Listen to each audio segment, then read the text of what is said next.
When you truly want to know someone, you do not need to watch them for years. You only need to watch them in 2 moments, when they have everything and when they have nothing. In our life, we often make the mistake of judging people by what they show us. Their smile, their handshake, their words. These can be carefully chosen. But a person's true character is not revealed in the moments they prepare for. It is revealed in the moments they cannot hide. There are 2 moments you must pay attention to if you want to see someone's real self. First, watch how they treat those who can do nothing for them. When there is no benefit, no reward, no applause, do they still show kindness? A person who respects the powerless is a person who understands the value of respect itself. It is easy to be generous to those above you because you hope to gain something. It takes true humility to be generous to those below you. Second, watch how they act when they are given power. Power does not change people, it only unmasks them. When someone has control, when they can make decisions without consequence, do they use that power to lift others or to push them down? This moment tells you if they see leadership as service or as domination. If you observe only these 2 things, you will see clearly who they are, even if the rest of the world still believes the mask. So do not judge by words. Do not judge by how they treat you. Judge by how they treat those who cannot repay them, and how they behave when the world bends to their will. In these 2 moments, you will meet their true character. When we look at people, most of what we see is not them, it is the version of themselves they have chosen to show us. Like an actor stepping onto a stage, they know their lines, they know their costume, and they know exactly where the spotlight will fall. In those moments, their smiles are deliberate, their kindness is measured, and their words are rehearsed. These are the guarded moments, the ones where a person is aware they are being observed, and because they are aware, they act in ways they believe will be admired. But life is not a theater, and character is not a costume. If you want to truly know someone, you must look for the moments when they forget they are being watched. These unguarded moments often come unexpectedly. It might be the way they speak to a waiter after the meal is done, when the performance of hospitality is over. It might be the tone they use with a stranger who accidentally inconveniences them. It might be the reaction they have to a mistake made by someone who cannot defend themselves. When the mind is relaxed, when the eyes are not focused on making a good impression, the mask begins to slip and the real face underneath appears. These are the moments when you see if kindness is a habit or just a strategy, if patience is genuine or simply a tool to gain approval. A person's true self emerges not in the grand speeches they make, but in the small, almost invisible interactions they believe no one will notice. You see, the truth of a person lives in the spaces between their intentions and their instincts. When there is time to prepare, people act with intention. They weigh their words, adjust their tone, and choose their gestures. But in unguarded moments, instinct takes over. If their instinct is to be gentle, that gentleness will emerge naturally. If their instinct is to be cruel, no amount of charm will be able to hide it for long. This is why you can know someone for years and still not know them at all, because you have only seen their intention, not their instinct. The most accurate picture of someone's soul appears in the milliseconds before they realize they are being observed, in the tone of voice they forget to soften, in the look they do not have time to disguise. That is why the wise do not rush to judge others based on introductions, public speeches, or polished appearances. They wait, they watch, they understand that the truth cannot be forced out, it must be allowed to reveal itself naturally. To see someone's true character, you do not need long interviews or deep confessions. You simply need to notice the small, unpolished moments when they believe the curtain has fallen and the stage is empty. It is in those unscripted seconds that the real story is told, and it is a story far more honest than any they might consciously choose to share. There is a kind of kindness that is effortless when there is something to gain. We smile at the employer who can give us a promotion. We listen attentively to a friend who has influence. We extend our generosity to those who might return the favor. This is the nature of transactional kindness. It is built upon the expectation of an exchange, a silent contract, where giving is only a step toward receiving. But there is another kind of kindness, a purer one that has no expectation attached. It appears when the person before us has no position, no resources, and no ability to improve our circumstances in any way. This is the kindness that reveals the truth. If a person is respectful only to those who can help them, then their respect is not genuine. It is a currency. And currencies run out when the transaction ends.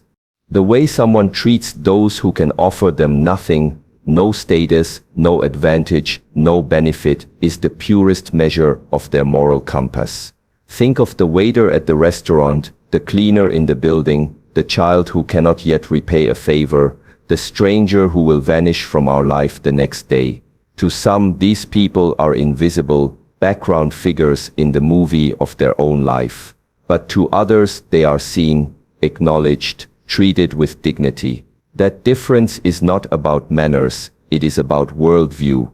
The person who values human worth above personal gain will see everyone as equal in dignity. The one who values people only for their utility will give their attention and courtesy only where profit can be found.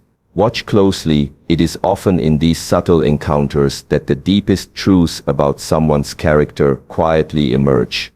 This principle is not limited to social interactions. It appears in moments of power imbalance everywhere. In workplaces, leaders who greet their subordinates with the same warmth as their superiors are rare but unforgettable.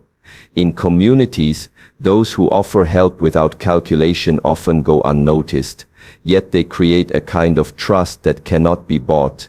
Even in friendships, you will find people who disappear when you have nothing to offer and others who stay, even when you are at your lowest. Life has a way of revealing these patterns if you pay attention. The most telling signs are often not in what people say about kindness, but in where they choose to spend it when no one is watching. When you notice someone being gentle to the powerless, patient with the slow, or generous with the forgotten, you are seeing the essence of who they are. Such behavior is not strategic. It comes from a deeper recognition of shared humanity. And when you see someone dismissive, cruel, or indifferent to those they deem beneath them, you are also seeing truth, an uncomfortable one, but a truth nonetheless. The treatment of those who can offer nothing strips away pretense, ambition, and self-interest, leaving only the bare reality of a person's values. If you wish to know the heart of another, do not look at how they serve those above them. Look at how they honor those they believe are below them, for in that mirror you will see their soul. Power is one of the most revealing forces in human life. It does not create character, it exposes it. When a person has no authority, they may appear humble, patient, even kind. But sometimes this is only because they lack the ability to impose themselves on others. In such moments, restraint is not necessarily a choice, it is a limitation. But give that same person authority, resources, or influence, and you will see their inner self emerge. For some, power becomes a tool to elevate others, to guide them, to protect them. For others, it becomes a weapon, used to control, to diminish, or to feed an ego that was waiting for its moment. How someone behaves when they can act without fear of consequence is a direct window into the truths they cannot hide. In positions of power, the stage is entirely theirs. There is no one to restrain them, no higher figure to answer to, no threat that forces them to mask their impulses. If kindness still remains in their actions, it is because kindness exists in their nature. If humility still colors their leadership, it is because humility has been deeply rooted in their values. But if arrogance surfaces, if cruelty becomes acceptable, if they begin to see people as tools rather than souls, then you are witnessing not a transformation but a revelation. Power has simply removed the walls that once contained them. This is why history remembers both benevolent leaders and tyrants, because each in their own way showed the truth of who they always were. The effect of power is most clearly seen in the small, seemingly insignificant choices. A manager who listens patiently to an entry-level employee is exercising a form of leadership rooted in respect. A teacher who encourages rather than humiliates a struggling student shows an authority grounded in care. In contrast, the leader who uses their position to silence, to belittle, or to take advantage reveals a hollowness of character that no title can conceal. These patterns emerge not just in grand decisions, but in daily interactions. The tone of a voice in a meeting, the fairness of a judgment, the willingness to share credit rather than hoard it. It is in these details that power writes the truest biography of a person. To observe someone in power is to watch them in a state of freedom. Freedom to build or to destroy, to serve or to dominate, to give or to take. And in this freedom, their priorities become visible. Those who see leadership as service will use their authority to create safety, opportunity, and trust for those under their care. Those who see leadership as ownership will use it to control, manipulate, and elevate themselves at the expense of others. The mask that charm and diplomacy once provided begins to slip, because the position itself no longer demands pretenses. Power strips away the need to impress and leaves only the choice of who to be, and in that choice, a person's true character stands without disguise. True kindness begins where expectation ends. When we offer a smile, a helping hand, or a moment of our time in the hope of receiving something back, whether it be gratitude, recognition, or advantage, the kindness is no longer pure. It has become a transaction.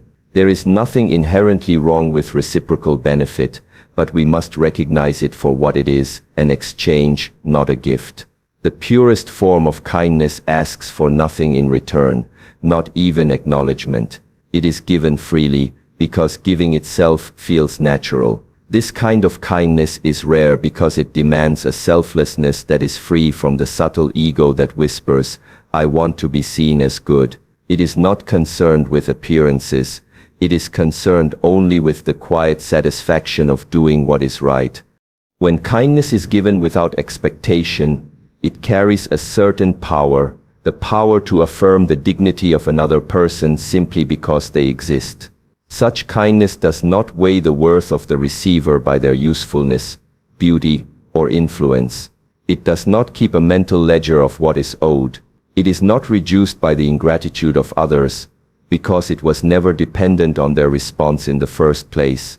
In a world where many acts of generosity are disguised forms of self-promotion, true kindness can feel almost invisible, and perhaps that is its strength. It moves quietly, leaving no debt behind, only the lasting impression that someone cared without condition. This form of kindness is also the purest form of respect, because it recognizes the other person not as a means to an end, but as an end in themselves. To respect someone without wanting anything from them is to see them without filters, not as a stepping stone, not as an opportunity, but as a fellow traveler on the road of life. This kind of respect is not based on titles, wealth, or the ability to give something back.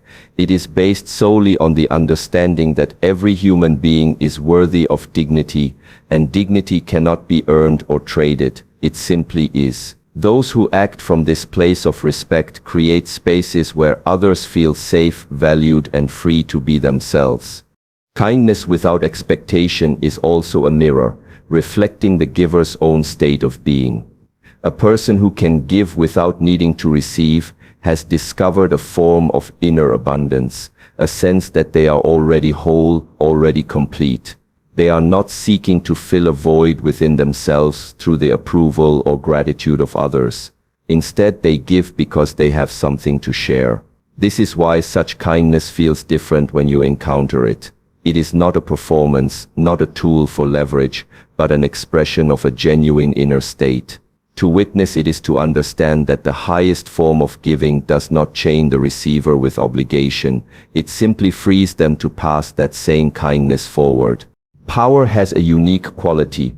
It strips away the layers people use to conceal who they truly are. Wealth can disguise selfishness with generosity, charm can mask arrogance with politeness, and ambition can be hidden beneath the appearance of humility. But power, when it arrives, removes the need for pretense. It gives a person the freedom to act according to their deepest instincts without fear of consequence. In that freedom, the truth steps forward. The individual no longer has to ask for permission, no longer has to negotiate for influence. They already hold it. And in that position, the question is no longer, what can they achieve, but who will they choose to be now that nothing stops them? The answer to that question reveals far more than years of observation could. When power enters someone's hands, it magnifies their character. In the same way that sunlight intensifies both the beauty of a diamond and the flaws in a piece of glass, power amplifies both virtue and vice. The person who has always valued fairness will, when given authority, create justice where there was none. The one who has harbored resentment or insecurity will, in the same position, use their authority to settle scores, punish rivals, or assert dominance. This is why we often see people change so drastically when they rise to positions of influence, though in truth they are not changing, they are simply becoming more visible. The constraints that once kept their darker impulses in check have been removed, and what remains is the unfiltered version of themselves. This test of character appears in every sphere of life. In families, a parent's authority can either nurture a child into confidence or crush them under the weight of control. In workplaces, a leader can either inspire a team to grow or use fear to keep them compliant. In communities, those with power can choose to give voice to the voiceless or to silence those who disagree. The stage is the same, but the performance depends entirely on the values of the person standing in the spotlight. And because power creates such a wide reach, the impact of these choices is magnified. A single act of integrity can change lives, just as a single act of abuse can destroy them.